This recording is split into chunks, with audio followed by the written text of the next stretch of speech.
నమస్కారం.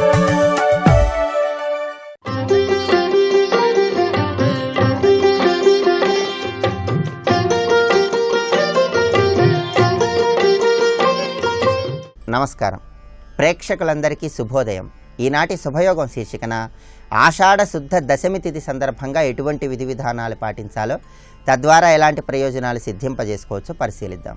ఆషాఢ మాసంలో వచ్చే శుద్ధ దశమి తిథి శ్రీ మహాలక్ష్మీదేవికి ఎంతో ప్రీతిపాత్రమైన తిథి అని ప్రామాణిక గ్రంథాల్లో వివరించడం జరిగింది. అందువల్ల ఈరోజు ప్రత్యేకమైన విధి విధానాలతో శ్రీ మహాలక్ష్మీదేవిని పూజించి ఆ తర్వాత ఆకుకూరలు ఎవరికైనా దానం ఇచ్చినట్లయితే గ్రహదోష తీవ్రతను తగ్గింపజేసుకొని ధనప్రాప్తిని సిద్ధింపజేసుకోవచ్చు. అలాగే ఆషాఢ శుద్ధ దశమి తిథి నాడు ఎవరైతే పితృదేవతలను స్మరించుకుంటూ తర్పణాలు విడిచిపెడతారో వాళ్ళకి 2000 సంవత్సరాల వరకు పితృదేవతలు తృప్తిని పొందుతారని, పితృదేవతల అనుగ్రహం గృహంలో సభ్యులందరికీ ప్రసరిస్తుందని నిర్ణయ సింధు అనే ప్రామాణిక గ్రంథంలో వివరించడం జరిగింది. ఈరోజు ఆషాఢ శుద్ధ దశమి తిథి సందర్భంగా మహాలక్ష్మీదేవిని ప్రత్యేకమైన విధి విధానాలతో పూజిస్తూ కనకధారా స్తోత్రాన్ని పారాయణ చేస్తే ఉత్తమమైనటువంటి ఫలితాలు కలుగుతాయి. అలాగే యజుర్వేదంలో శ్రీ మహాలక్ష్మీదేవికి సంబంధించినటువంటి విశిష్టతను చాలా అద్భుతంగా వివరించారు.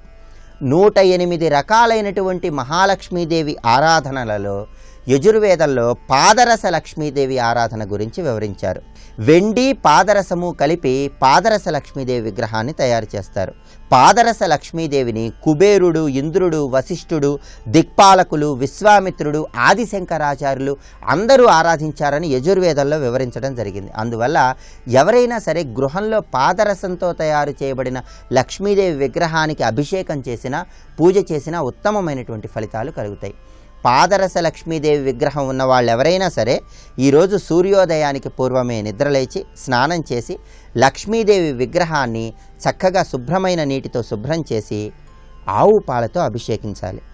ఆ తర్వాత పువ్వులు, గంధము, సుగంధ ద్రవ్యాలు శ్రీ మహాలక్ష్మీదేవికి సమర్పించి తామర పూలతో లక్ష్మీదేవిని పూజించాలి. ఇలా చేస్తే శ్రీ మహాలక్ష్మీదేవి అనుగ్రహానికి సులభంగా పాత్రలు కావచ్చు. పాదరస లక్ష్మీదేవి విగ్రహం లేని వాళ్ళెవరైనా సరే శ్రీ మహాలక్ష్మీదేవిని ఈరోజు తామర పూలతో పూజిస్తూ శ్రీ సూక్తం చదివినట్లయితే జాతక చక్రంలో ఉన్నటువంటి చంద్రగ్రహ దోషం, బుధగ్రహ దోషం, ఈ 2 దోషాల తీవ్రతను తగ్గింపజేసుకొని విశేషమైన శుభ ఫలితాలను సిద్ధింపజేసుకోవచ్చు. సమాజంలో ఉన్నత స్థానానికి, ఉన్నత విద్యకు, వ్యాపారపరమైనటువంటి ప్రయోజనాలకు కూడా ఆషాఢ శుద్ధ దశమి తిథి సందర్భంగా శ్రీ మహాలక్ష్మీదేవిని తామర పూలతో పూజించండి, లేదా గులాబీ పూలతో లక్ష్మీదేవిని పూజించండి. శ్రీ సూక్త పారాయణ చేయండి, ఉత్తమమైనటువంటి ఫలితాలను సిద్ధింపజేసుకోండి. అలాగే అమ్మవారి ప్రీతి కోసం కనకధారా స్తోత్రాన్ని పారాయణ చేయండి. కనకధారా స్తోత్రం ప్రతిరోజు పారాయణ చేసే సమయంలో కొన్ని ముఖ్యమైనటువంటి నియమాలు పాటించాలి. కనకధారా స్తోత్రం ప్రతిరోజు పారాయణ చేసేటప్పుడు ఉత్తరముఖంగా ఉండి పారాయణ చేస్తే లక్ష్మీ అనుగ్రహాన్ని సులభంగా పొందవచ్చు. అలాగే కనకధారా స్తోత్రం ఎప్పుడైనా సరే ప్రతిరోజు ఉదయం 6 నుండి 7 గంటల మధ్య ప్రాంతంలో, సాయంత్రం 6 నుండి 7 గంటల మధ్య ప్రాంతంలో పారాయణ చేస్తే లక్ష్మీ కటాక్షాన్ని సులభంగా పొందవచ్చు. కనకధారా స్తోత్రాన్ని పారాయణ చేసే వాళ్ళు ఎవరైనా సరే పట్టు వస్త్రాలు లేదా తెలుపు లేదా పసుపు రంగు వస్త్రాలు ధరించి కనకధారా స్తోత్ర పారాయణం చేస్తే శ్రీ మహాలక్ష్మీదేవి అనుగ్రహానికి సులభంగా పాత్రులవ్వచ్చు. అలాగే కనకధారా స్తోత్రాన్ని ప్రతిరోజు కూడా ఎవరైతే గృహంలో పారాయణ చేస్తారో వాళ్ళు రుణబాధల తీవ్రతను తగ్గింపజేసుకొని విశేషమైన శుభ ఫలితాలను సిద్ధింపజేసుకోవచ్చు. ఈరోజు ఆషాఢ శుద్ధ దశమి సందర్భంగా కనకధారా స్తోత్ర పారాయణ చేయండి. శ్రీ సూక్తం చదువుతూ తామర పూలతో కానీ, ఎర్రటి పూలతో కానీ, గులాబీ పూలతో కానీ లక్ష్మీదేవిని పూజించండి. ఆ తర్వాత ఆకుకూరలు ఎవరికైనా దానం ఇవ్వండి. మహాలక్ష్మీదేవి పరిపూర్ణమైన కరుణా కటాక్ష వీక్షణాలకు సులభంగా పాత్రలు కండి. రేపటి శుభయోగం శీర్షికన ఆషాఢ శుద్ధ ఏకాదశి, తొలి ఏకాదశి సందర్భంగా ఎటువంటి విధి విధానాలను పాటించాలో, తద్వారా ఎలాంటి ప్రయోజనాలు సిద్ధింపజేసుకోవచ్చో పరిశీలిద్దాం. నమస్కారం.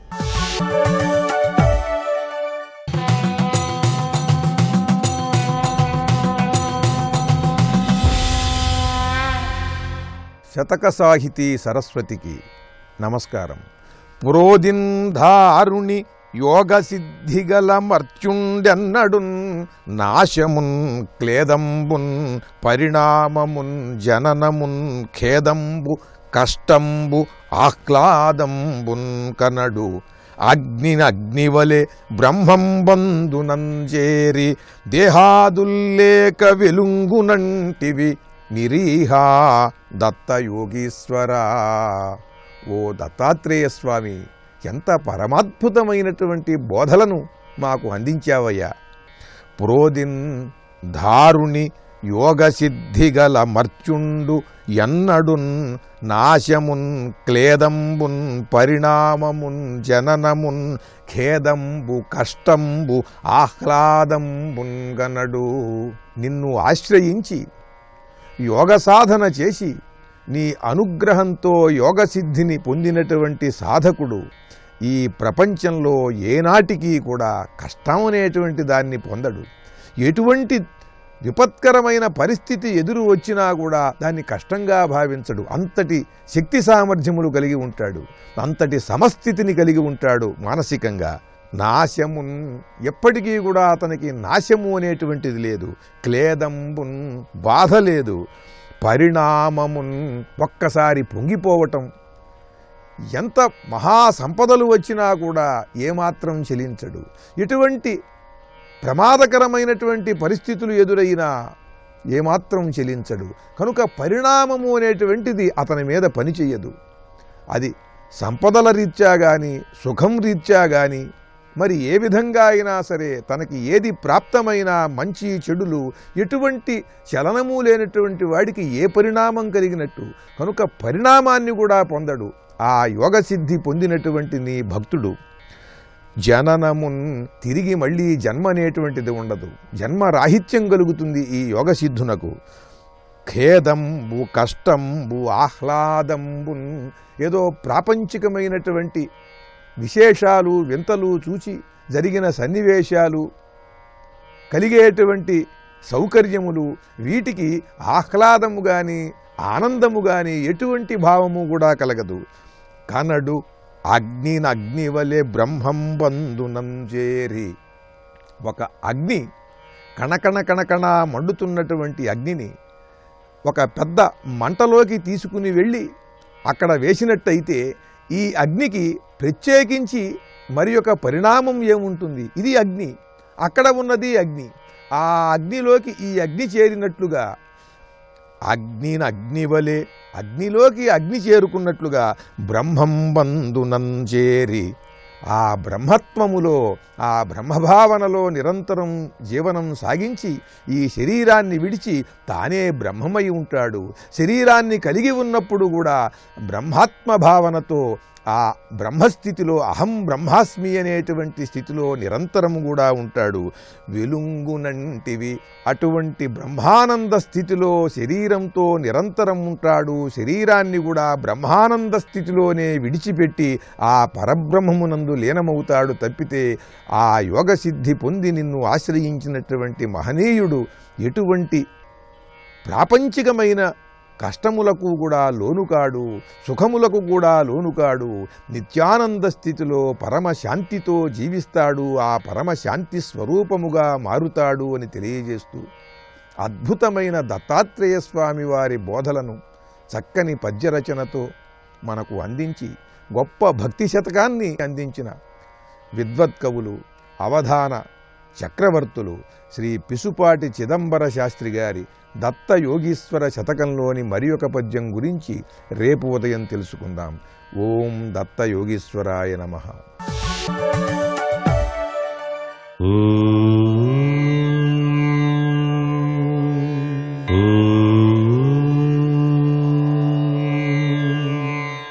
ఓం నమో నారాయణాయ. ఓం నమః శివాయ. శ్రీమాత్రే నమః. ఈరోజు సోమవారం. పరమేశ్వరుణ్ణి గనక బిల్వపత్రాలతో అష్టోత్తర సహస్రనామావళితో గనక ఆరాధన చేసినట్లయితే సర్వసంపదల్ని కూడాను ప్రసాదిస్తాడు అంటోంది శాస్త్రం. సాక్షాత్తు మారేడు దళం లక్ష్మీ స్వరూపం. ఆ లక్ష్మీదేవి యొక్క అనుగ్రహమే ఈ మారేడు చెట్టుగా ఈ కలియుగంలో ఉద్భవించింది అంటోంది శివమహాపురాణం. అందుచేత ఆ మారేడు దళాలు 108 తీసుకున్నా, 1008 తీసుకున్నా ఆ మారేడు దళాలతో గనక పరమేశ్వరుణ్ణి గనక భక్తి భావన స్ఫూర్తితో అర్చన గనక చేసినట్లయితే తప్పనిసరిగా లక్ష్మీ కటాక్ష సిద్ధి కలిగి తీరుతుంది. ఐశ్వర్యంతో తులతూగడానికి ఆస్కారం ఉంటుంది. అంతేకాకుండా శివారాధన చేసే ప్రతి ఒక్కరూ కూడా నుదుట, వక్షస్థలం పైన, ఉదరం పైన, చేతుల వద్ద విభూది ధారణ చేయాలి. ఈ విభూది ఆగామి సంచిత ప్రారబ్ధ కర్మల్ని తొలగించేవాడు పరమశివుడు. విభూది ఐశ్వర్యప్రదం కూడాను. ఈ విభూదిని ధారణ చేసి మారేడు దళాలతో స్వామిని అర్చన చేసే వ్యక్తికి పరిపూర్ణవంతమైన సిరి సంపదలు కలుగుతాయి, ఆరోగ్యం సిద్ధిస్తుంది. అంటే ఆరోగ్యప్రదాత. అందుకే ఆరోగ్యాన్ని ప్రసాదించేటువంటి పరమేశ్వరుణ్ణి వివిధ రకాలుగా వివిధ రీతుల్లో అర్చన చేసేటువంటి సంప్రదాయం ఉంది. వివిధ రకాలైన ద్రవ్యాలతో కూడా అభిషేకం చేస్తారు. శివుడు అభిషేక ప్రియుడే కాదు, ఆయన అర్చనా ప్రియుడు కూడా. ఎందుచేతనంటే మారేడు దళం ఎవరైతే శివలింగం పైన ఉంచుతారో వెంటనే ఉత్తర స్థానంలో ఉండేటువంటి కుబేరాధిపతికి సందేశం అందుతుంది. ఆ మారేడు దళంతో అర్చన చేసిన వ్యక్తికి అష్టైశ్వర్య సిద్ధిని కలిగించవలసింది అని చెప్పేసి, అందుచేతనే మారేడుకు ఇంత విశిష్టవంతమైనటువంటి లక్షణం కలిగింది, ప్రసాదించడం జరిగింది. త్రిదళం త్రిగుణాకారం త్రినేత్రం చ త్రియాయుధం త్రిజన్మ పాప సంహారం ఏకబిల్వం శివార్పితం అన్నారు. సర్వే జనా సుఖినో భవంతు.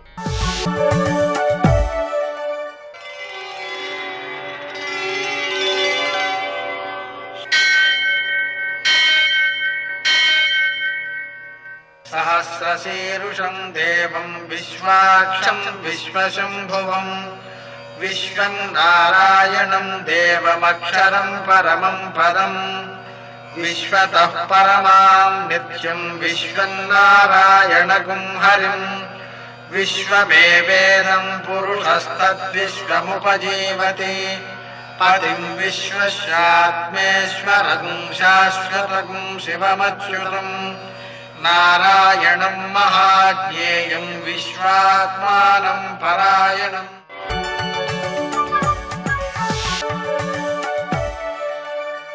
సూర్యశౌర్యమథేంద్రపదవీ సన్మంగళం మంగళం. మృత్యుంజయాయ రుద్రాయ నీలకంఠాయ సంభవే అమృతేశాయ శర్వాయ మహాదేవాయ తే నమః. నేటి కాలమాన విశేషాలను గమనిద్దాం.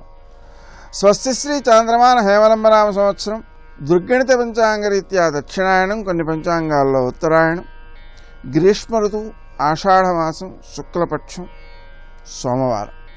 సూర్యోదయం 5:49 సూర్యాస్తమయం 6:50 తిథి దశమి రాత్రి 10:16 వరకు, నక్షత్రం స్వాతి రాత్రి 2:35 వరకు, వర్జం ఉదయం 6:13 నుంచి 7:59 వరకు, దుర్ముహూర్తం మధ్యాహ్నం 12:46 నుంచి 1:38 వరకు, మరల మధ్యాహ్నం 3:22 నుంచి సాయంకాలం 4:14 వరకు, అమృతకాలం సాయంకాలం 4:50 నుంచి 6:37 వరకు, రాహుకాలం సోమవారం కాబట్టి ఉదయం 7:30 నుంచి 9 గంటల వరకు, అష్టకవర్గ రీత్యా శుభప్రదమైన సమయం ఉదయం 11:15.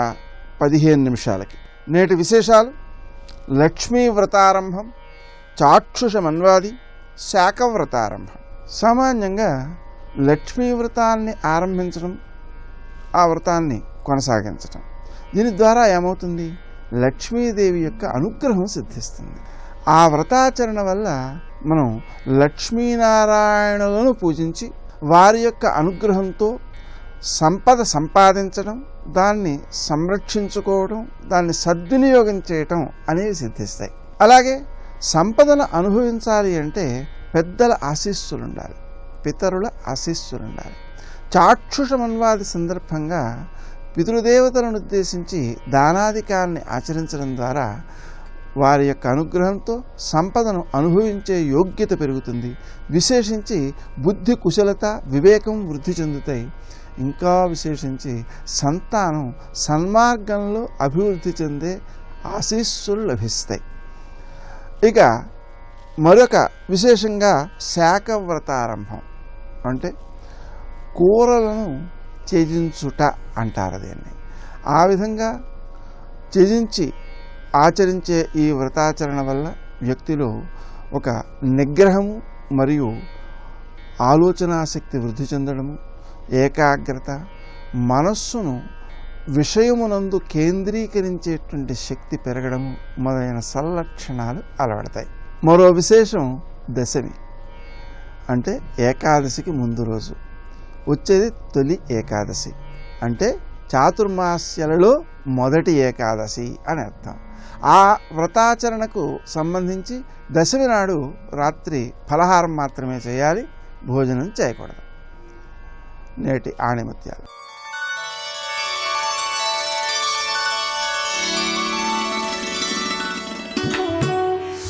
కొండంత శాస్త్ర విజ్ఞానం కన్నా చిటికెడు అనుభవం గొప్పది.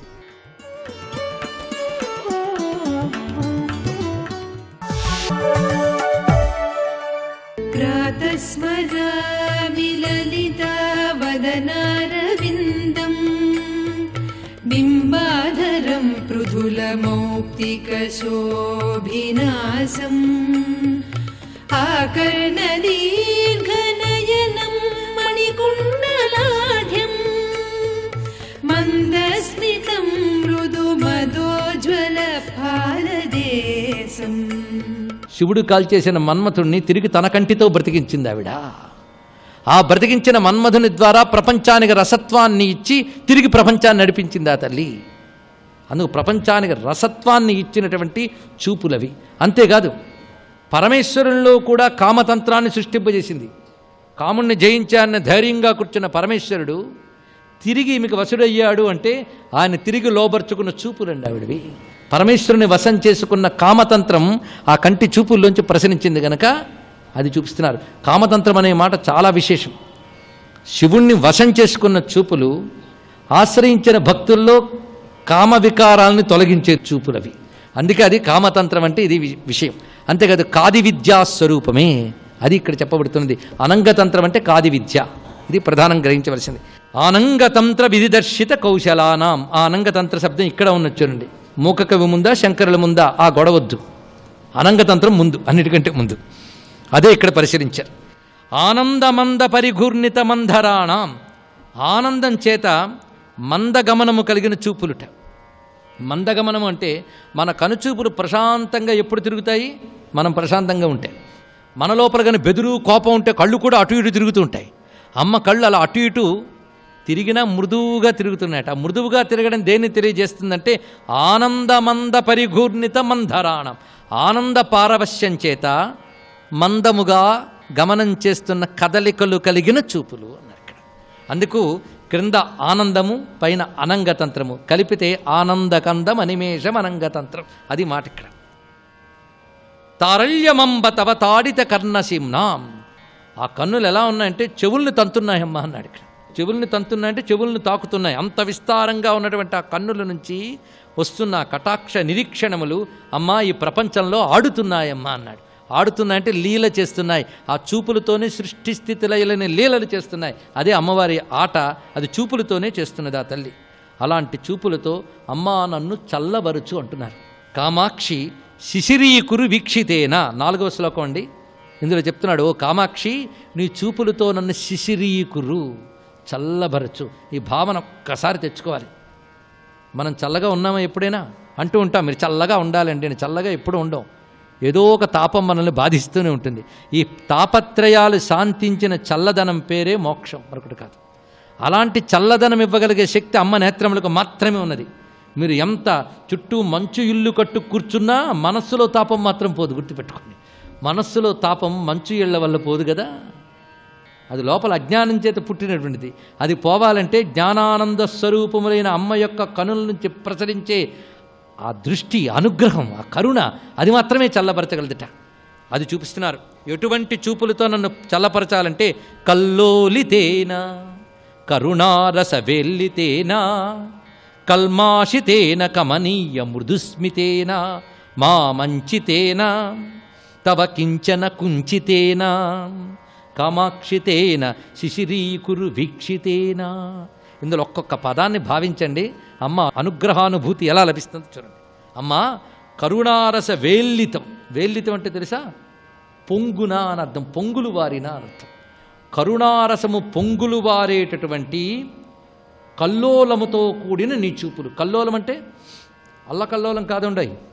కల్లోలం అంటే తరంగాలండి. ఇది ఒక అర్థం. కల్లోలం అంటే తరంగములు. ఈ మాట చెప్పడంలో చూడండి. కరుణారసము పొంగులు వారిన తరంగాలతో కూడిన నీ చూపులు అర్థం అన్నమాట. అంటే అమ్మ కళ్ళల్లోంచి కరుణ పొంగులు పడుతుందట. పొంగులు వారడం అంటే అర్థం ఏంటి? అపారంగా ఉందని అర్థం. ఏదో కొద్ది కొద్దిగా ఉండలేదండి. కొద్ది కొద్దిగా ఉంటూ పొంగులు వారడం ఉంటుందా?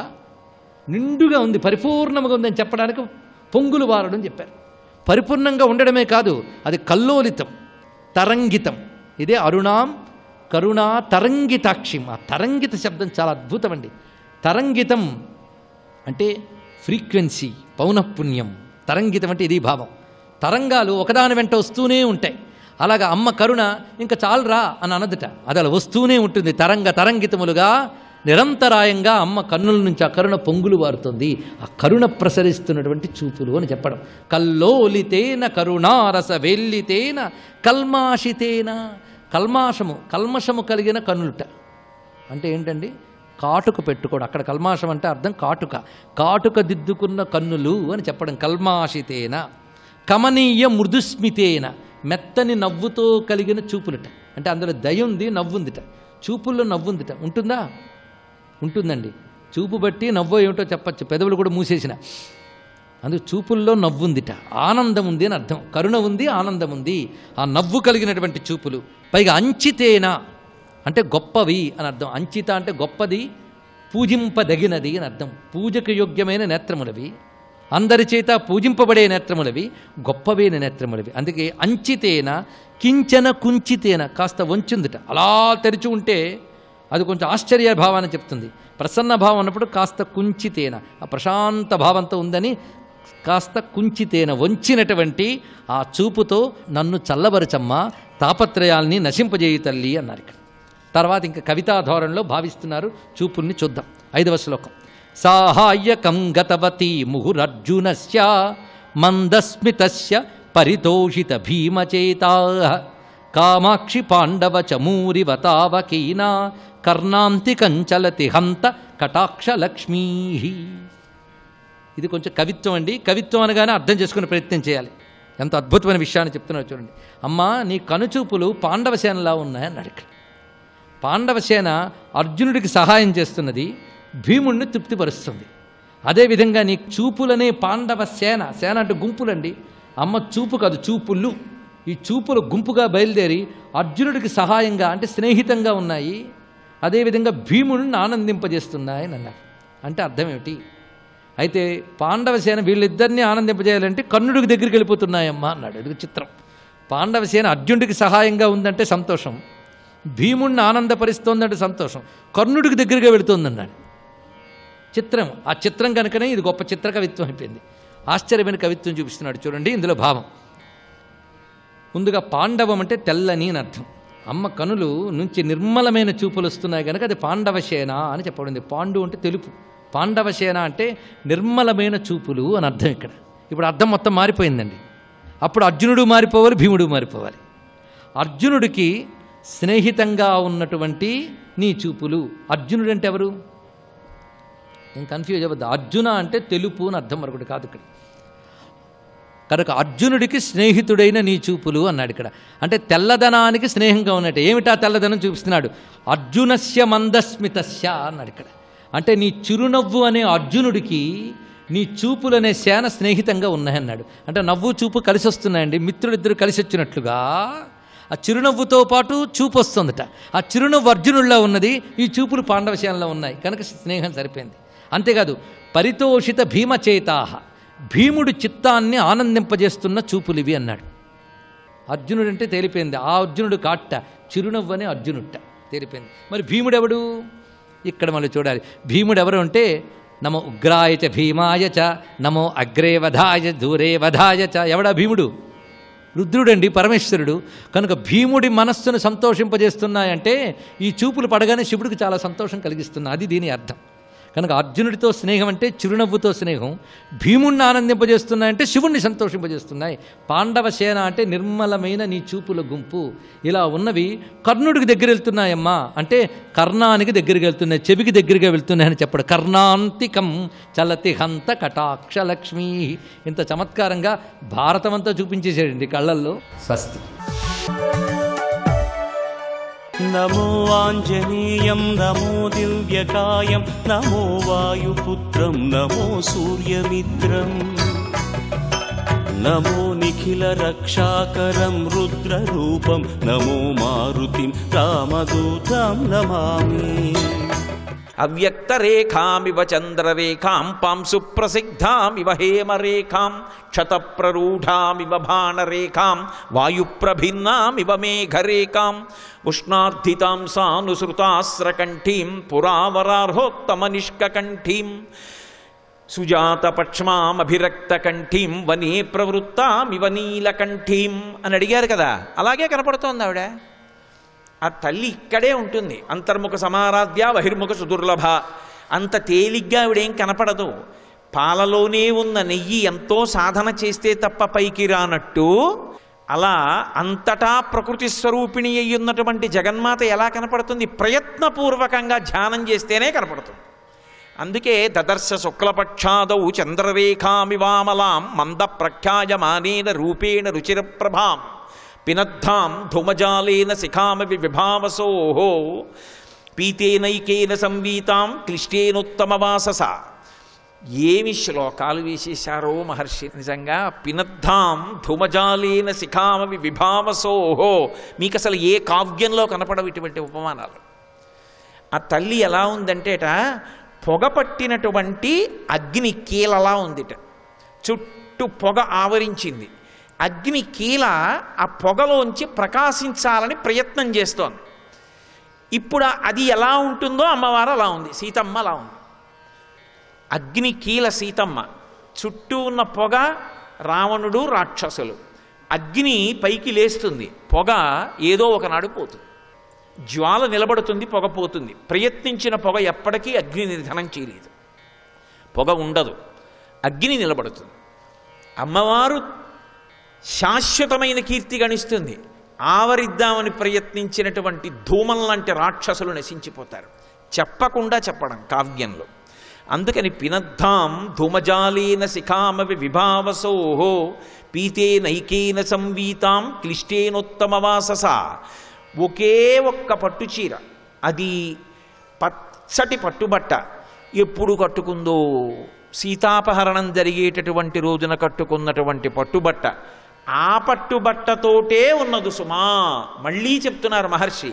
కాబట్టి క్లిష్టేనోత్తమవాసస వ్రీళితాం దుఃఖ సంతప్తాం పరిమ్లానాం తపస్వినీం గ్రహాణాంగారకేణేవ పీడితామివరోహిణీం. ఇన్ని అసలు అద్భుతాలు ప్రయోగించేశారంతే. వ్రీడితాం, ఆమె సిగ్గుపడుతోందిట. ఏమిటి సిగ్గుపడ్డం ఎందుకు అంటే, కొడుకు కొడుకులా ప్రవర్తించాలి. అటువంటిది జగన్మాత, పరకాంత, మహాపతివ్రత, రామచంద్రమూర్తి ఇల్లాలు. ఆమెని తీసుకొచ్చి తల్లి లాంటిది, గృహలక్ష్మి గృహే గృహే, అటువంటి తల్లిని చూడకూడని చూపు చూస్తుంటే ఆవిడ సిగ్గుగా ఉండదు ఇటువంటి బిడ్డ అని. అది ఆమె ఉత్తమ సంస్కారం, అందరినీ బిడ్డలుగా చూడడం.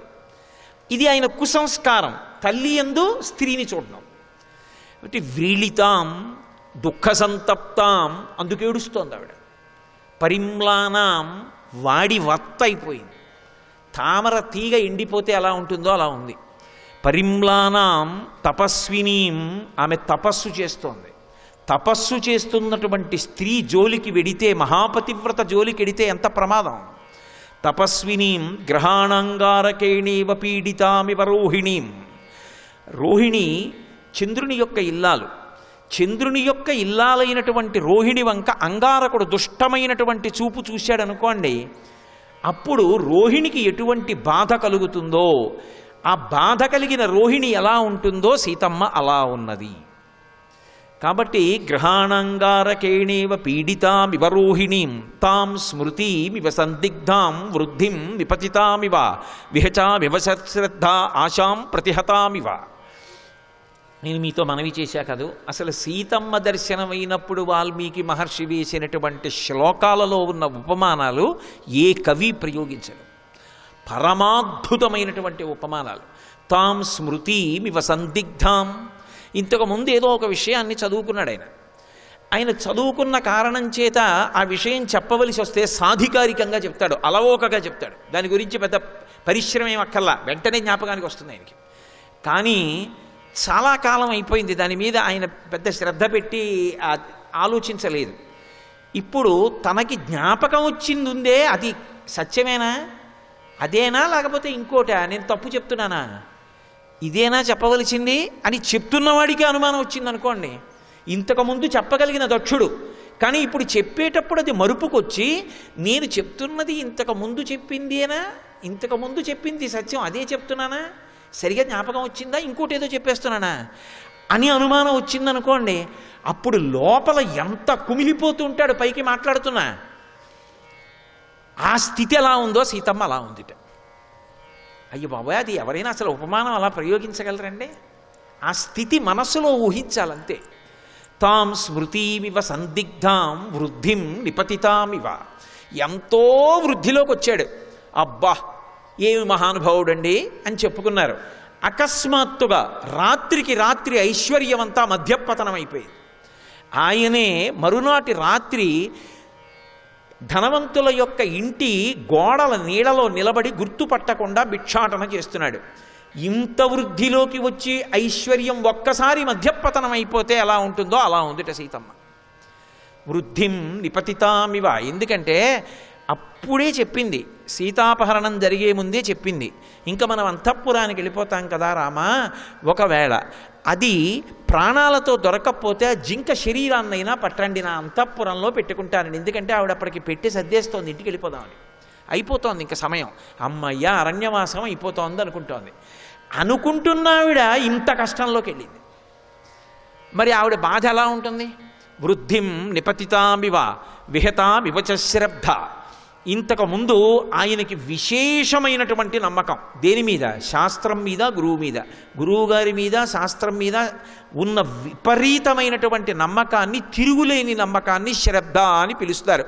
శంకరాచార్యులు వారు శ్రద్ధ అన్న మాటకు వ్యాఖ్యానం చేస్తూ, శాస్త్రస్య గురువాక్యస్య సత్యబుద్ధ్యావధారణ సా శ్రద్ధ కడితా సిద్ధి యయా వస్తూపలభ్యతే అంటారు. గురువుగారు తిరుగులేదు, ఇంకా గురువుగారు చెప్పారంటే సత్యం, శాస్త్రం చెప్పింది పరమసత్యం. తిరుగులేని నమ్మకం ఎవడికి ఉంటుందో వాడు శ్రద్ధావంతుడు అని పిలుస్తారు. ఒకప్పుడు ఒక వ్యక్తి అటువంటి శ్రద్ధ కలిగిన వాడు. ఆయన్ని చూస్తే ఎలా ఉంటుందో అలా ఉందిట సీతమ్మ. ఎందుకని? ఒకప్పుడు రాముడి చేత లక్ష్మణుడి చేత రక్షింపబడుతున్నటువంటి దుర్నిరీక్షురాలైనటువంటి తల్లి ఇవాళ అటువంటి స్థితిలో ఉంది. అందుకే తాం స్మృతిమివ సందిగ్ధాం వృద్ధిం నిపతితామివ విహచామివ శ్రద్ధ ఆశాం ప్రతిహతామివ. తప్పకుండా ఈ పని అయిపోతుంది అనుకున్నాడు. అమ్మయ్యా ఈ పని అయిపోతుంది, ఇంకా మనకేమీ బెంగలేదు అనుకున్నాడు. చిట్ట చివరకు వచ్చేసింది, పూర్తి వ్యతిరేకంగా జరిగింది. అయిపోతుంది అనుకున్న పని. ఇప్పుడు ఆ వ్యక్తి ఎలా ఉంటాడు, అతని ముఖం ఎలా ఉంటుంది? అలా ఉందిట సీతమ్మ. సర్వం శ్రీ ఉమామహేశ్వర పరబ్రహ్మార్పణమస్తు. స్వస్తి.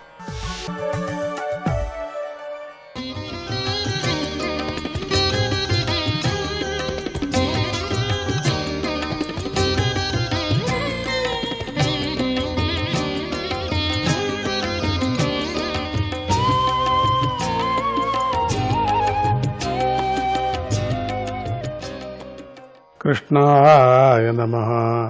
20వ అధ్యాయం. ఈ అధ్యాయంలో శకుంతల దుష్యంతుల కథ వస్తుంది. భరతుడి రాజ్యపాలన గురించి చెప్పబడింది. శ్రీ సుఖమహర్షి ఇలా చెప్పసాగాడు. భరత వంశీయుడైన ఓ పరీక్షిత్ రాజా, ఇప్పుడు నేను పూర్వు యొక్క వంశం గురించి చెప్తాను. నువ్వు ఈ వంశంలోనే జన్మించావు. ఎంతోమంది రాజర్షులు, బ్రహ్మర్షులు ఈ వంశంలోనే జన్మించి వంశాభివృద్ధి చెందారు. పూర్వు యొక్క పుత్రుడు జనమేజయుడు. జనమేజయుడి పుత్రుడు ప్రచిన్వంతుడు. అతడికి ప్రవీరుడు, ఆయనకు నమస్యువు, తర్వాత చారు సంపదుడు వీళ్ళు జన్మించారు. ఇక చారు సంపదుడికి శుద్ధ్యుడు కలిగారు. ఆయనకు బహుగవులు, ఆయనకు సంయాతి, ఆయనకు అహంయాతి, అతడికి రౌద్రాశ్యుడు జన్మించారు. ఆ రౌద్రాశ్యుడికి ఘృతాచి అనే అప్సరస యందు 10 మంది పుత్రులు కలిగారు.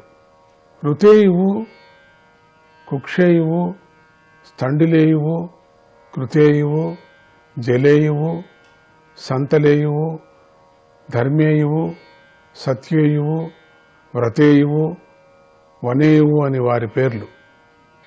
పెద్ద కుమారుడైన ఋతేయువుకు రంతిభారుడు జన్మించాడు. ఆ రంతిభారుడికి సుమతి, ధ్రువుడు, అప్రతిరథుడు అనే 3 కుమారులు కలిగారు. అప్రతిరథుడికి కణ్వుడు పుట్టాడు. కణ్వుడి పుత్రుడే మేధాతిథి. ఆ మేధాతిథి నుండే ప్రాస్కణ్వుడు జన్మించారు. రంతిభారుడికి మరో పుత్రుడైన సుమతికి రైభ్యుడు పుట్టాడు. అతడికి దుష్యంతుడు జన్మించాడు. ఆ దుష్యంతుడు కొంతమంది భటులతో కలిసి వేటకు వెళ్లి కణ్వ మహర్షి యొక్క ఆశ్రమంలోకి ప్రవేశించాడు. అక్కడ లక్ష్మీదేవిలాగా కూర్చొని ఉన్న ఒక స్త్రీని చూశాడు. ఆమె కాంతులతో వెలిగిపోతూ ఆశ్రమానికే అలంకారమా అన్నట్లుగా ఉంది. దేవమాయలాగా ఉంది అది చూస్తూనే దుష్యంతరాజుకి. ఆమెను చూడటంతోనే మోహించాడు దుష్యంతుడు. ఆ సుందరితో ఆయన సంభాషణలు ప్రారంభించాడు. ఆమెను చూడటంతోనే దుష్యంతుడు ఎంతో ఆనందించాడు. ఆ ఆనందంతో ఆయనకు వేటాడడం వల్ల కలిగిన అలసట పూర్తిగా తొలగిపోయింది. ఆమె యందు మనస్సు లగ్నమై ఎంతో తాపాన్ని పొందాడు. దుష్యంతుడు నవ్వుతూ తీయగా మాట్లాడుతూ ఆమెను ఇలా అడిగాడు. ఓ పద్మనేత్ర, నా హృదయాన్ని దోచుకున్న నువ్వు ఎవరి దానివి? ఈ నిర్జనమైన అడవిలో నువ్వు ఏమి చేయాలనుకుంటున్నావు? ఎందుకంటే పూర్వ వంశీయుల మనస్సు ఏనాడు ఎక్కడ కూడా అధర్మ మార్గంలో నడవదు అన్నాడు. అప్పుడు శకుంతల ఇలా అన్నది. ఓ వీరుడా, నువ్వు అన్నది నిజమే. నేను విశ్వామిత్రుడనే క్షత్రియుడి కూతురుడును. నన్ను నా తల్లి మేనక ఈ అడవిలో విడిచిపెట్టింది. ఈ విషయమంతా కణవ మహర్షుల వారికి తెలుసు. మేము నీకేమి సహాయం చేయాలో చెప్పు. ఓ పద్మనేత్రుడా, సందేహించకుండా కూర్చొని మా ఆతిథ్యాన్ని మేము చేసే పూజను స్వీకరించు. మా వద్ద నివ్వెర ధాన్యపు బియ్యంతో తయారు చేసిన తినుబండారములు ఉన్నాయి. మీరు వాటిని తినండి. మీకిష్టమైతే ఇక్కడే ఉండండి అన్నది. దుష్యంతుడు అలా అన్నాడు. ఇట్లా చెప్తున్నాడు. నువ్వు కుశిక వంశంలో జన్మించిన దానివి. నువ్వు ఇలా మాకు ఆతిథ్యం ఇవ్వటం నీ వంశానికి తగ్గట్టుగానే ఉంది. రాజకన్యలు తమకు తామే తగిన వరుడిని ఎన్నుకుంటారు అన్నాడు. ఆ దుష్యంత మహారాజుకు దేశకాలాలు, శాస్త్ర నియమాలు బాగా తెలుసు. శకుంతల తన అంగీకారాన్ని తెలుసుకునే ఆమెను ధర్మం తప్పకుండా పరస్పరం ప్రతిజ్ఞలు చేసుకునే పద్ధతి గల గాంధర్వ వివాహంలో వరించారు. దుష్యంతుడు రాజర్షి, అమోఘమైన శక్తి గలవాడు. తన భార్య అయిన శకుంతల యందు గర్భాన్ని నిలిపి తెల్లవారగానే తన నగరానికి వెళ్ళిపోయాడు. శకుంతలకు ప్రసవకాలం దగ్గరపడి ఆమె ఒక పుత్రుడిని కన్నది. కణ్వ మహర్షి ఆ బాలకుడికి జాతకర్మ మొదలైనటువంటి సంస్కారాలను అడవిలోనే చేశాడు. ఆ బాలుడు సింహాలను బలంగా పట్టుకొని వాటితో ఆడుకుంటూ ఉండేవాడు. హరేరంశాంశ సంభూతం భర్తురంతికమాగమత్. ఆ బాలుడు శ్రీహరి యొక్క అంశంతో జన్మించాడు. అందుచేత తిరుగులేని పరాక్రమం కలవాడయ్యాడు.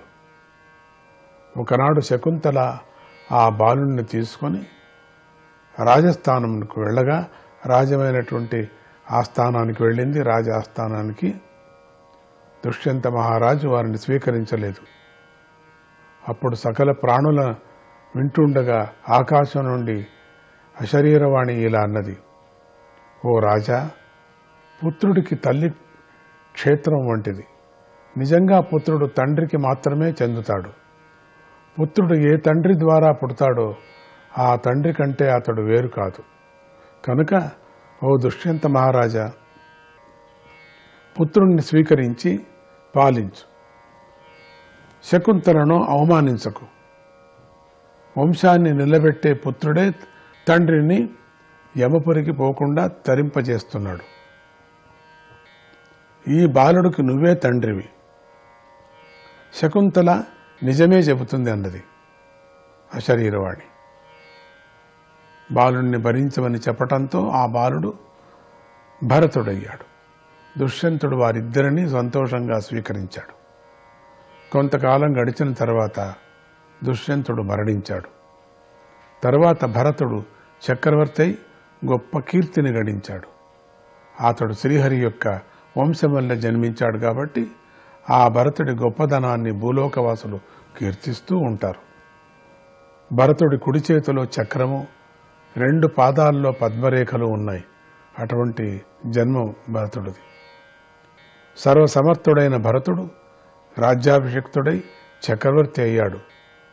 గంగా తీరంలో 55 అశ్వమేధ యాగాలను చేసి ఈశ్వరుని ఆరాధించాడు. ఆ భరతుడు మమతపుత్రుడైన దీర్ఘతమసుడైనటువంటి ఆయనను పురోహితుడుగా చేసుకున్నాడు. ఆయన యొక్క ఆధ్వర్యంలో యమునా తీరంలో 78 అశ్వమేధ యాగాలను చేసి తన సంపదనంతా దానం చేశాడు. భరతుడు మంచి ప్రదేశంలో అగ్నిని స్థాపించి యజ్ఞం చేశాడు. భరతుడి వైభవం దేవతల వైభవాన్ని కూడా మించిపోయింది. ఆయన 133 అశ్వమేధ యాగాలను చేసి రాజులందరినీ ఆశ్చర్యపరిచాడు. అవిద్యను తొలగించుకొని ఆయన శ్రీహరిని పొందాడు. యజ్ఞంలో మష్నామనే కర్మలో ఆయన తెల్లని దంతాలు గలవి, బంగారు ఆభరణాలతో అలంకరించబడినవి, శ్రేష్టమైనవైనటువంటి 14 లక్షల నల్లని ఏనుగులను దానం చేశాడు. మానవులు 2 చేతులను పైకెత్తి స్వర్గాన్ని పట్టుకోవటం అనేది అసంభవం కదా. పూర్వం ఎప్పుడూ కూడా జరగలేదు, ఇక పైన కూడా జరగదు. అదేవిధంగా భరత చక్రవర్తి చేసిన కర్మలను పూర్వ రాజులు ఎవరూ కూడా చేయలేదు. ఆయన తర్వాత రాబోయే రాజులు కూడా చేయలేరు. నారాయణ నారాయణ నారాయణ నారాయణ ప్రద్యుమ్నాయ నమః.